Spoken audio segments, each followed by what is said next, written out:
آپ سن رہے ہیں نوید کے ساتھ رخت سفر.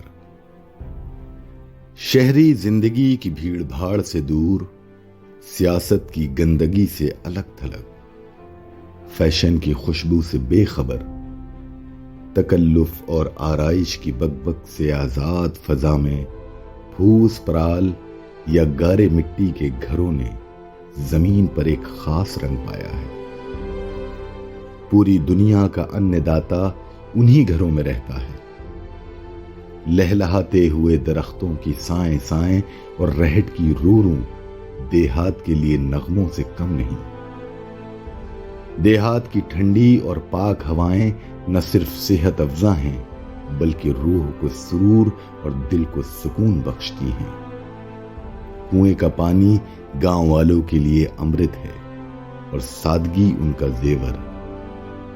فریب نے ان کے منہ تک کو نہیں دیکھا. ہمدردی ان کی باندھی ہے، مروت ان کی رگ رگ میں سمائی ہوئی ہے. ہوا کی لوریاں انہیں میٹھی نیند سلاتی ہیں. اس میں ذرہ برابر شک نہیں کہ دیہات والوں کی زندگی سر سے پاؤں تک سادگی اور شرافت کا نمونہ ہے. شرم و حیا دیہاتوں کا خاص زیور ہوتا ہے. عورتوں کی سادگی کا اندازہ لگانے کے لیے ان کا چھینٹ کا کرتا ہی کافی ہے. چادر کو سر سے پھسلنے نہیں دیتی. آنکھوں میں شرم ہے اور عصمت کا نور بھی.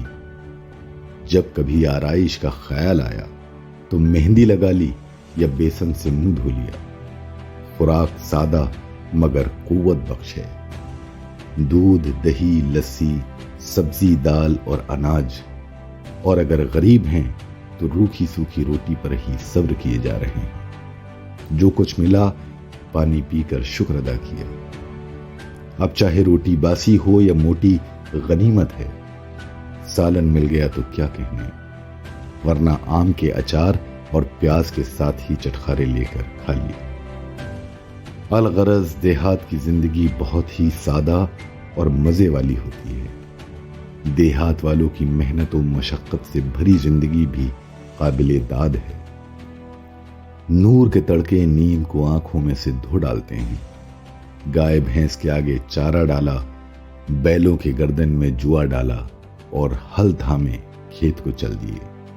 کوئی کیارے بنا رہا ہے، کوئی میڑھیاں باندھ رہا ہے، کوئی گھاس کاٹ رہا ہے تو کوئی آبیاری میں مگن ہے، تو کوئی سوکھے درختوں سے ایندھن کے لیے لکڑیاں توڑ رہا ہے. ان لوگوں کی صحت بھی قابل رشک ہے.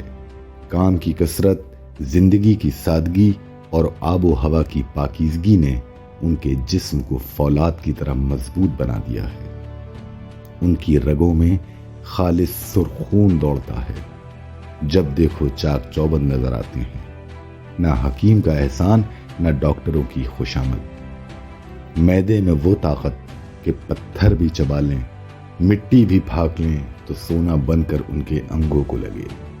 بینائی اتنی اچھی کہ مرتے دم تک اینک کی حاجت نہ ہو. گاؤں کے رہنے والے ہمدردی کے پتلے ہوتے ہیں.